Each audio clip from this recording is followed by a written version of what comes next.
posible ng account kung pagtaas ng presyo dahil sa mas mahal na transport at freight costs. Effect ng weakening peso versus dollar.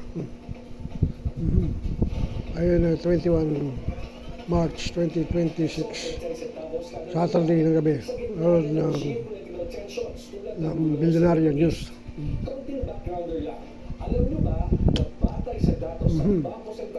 How it changed. Anong panahon ng Marcos, 1980s, namatay si Ninoy, 1820. From the 1998, di na nakalabawi, nag-stock na, 40. Asian financial crisis. Hanggang sa ngayon nga ay mag-breach na itong 60 pesos. Ngayon, sabi ng ilang economists, may upside naman daw ang mahinang piso. Una, exports. Kapag mas sobrang Philippine goods abroad, mas competitive tayo.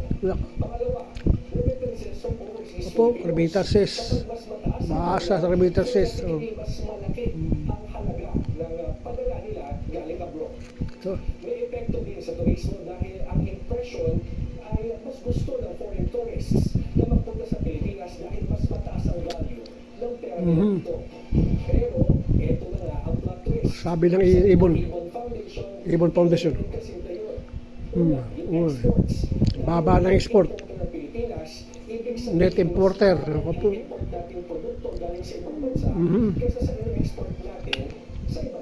Kulang export. Hindi manufacturing eh. Yes, mas mataas ang halaga ng dolyar na pinapadala sa Pilipinas. Pero kung tumataas din ang presyo ng goods na binilhin ng kanilang mga kaanak sa Pilipinas, maaaring na-offset lang or worse, negated lang din. At dito, pumapasok yung biggest issue. Inflation. Ayun. O yung bilis ng pagtaas ng presyo ng mga bilihin. Kapag mahina ang piso, mas mahal ang imported goods gaya ng langis, bigas at iba pa.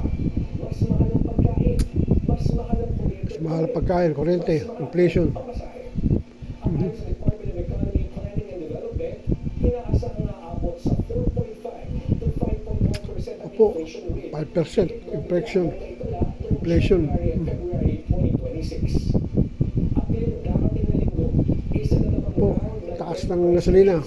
tandaan natin na oil is priced Epekto ng war ng Iran versus USA, Israel. mas mahal pa ang langis. Mabubali. So ano nga bang ginagawa ng gobyerno? Opo, force market intervention. Lalo bumagsak ang piso. Una, pag-intervene sa forex market. Nagbebenta ng dollar research sa BSP para maging smooth ang galaw ng piso.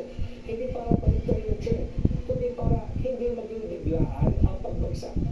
Pangalawa, Opo, interest rate policy. Kung nilang taas ang interest rate, tataas ang interest. bagal ang economic activities pero makakatulong para i-tame ang inflation.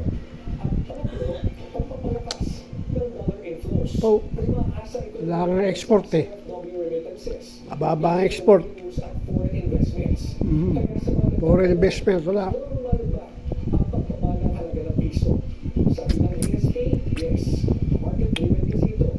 Sabi ng ibang economists, may benefits naman. Pero sabi ng iba, kulang ang ganitong pagwala. Kasi sa huli, hindi naman markets ang nabubuto. Hindi markets ang bumibili ng pagkain.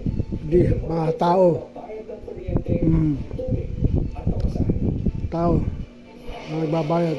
Confrontation yarn, Retired Press Officer Undersecretary Claire Castro, si Vice President Sara Duterte sa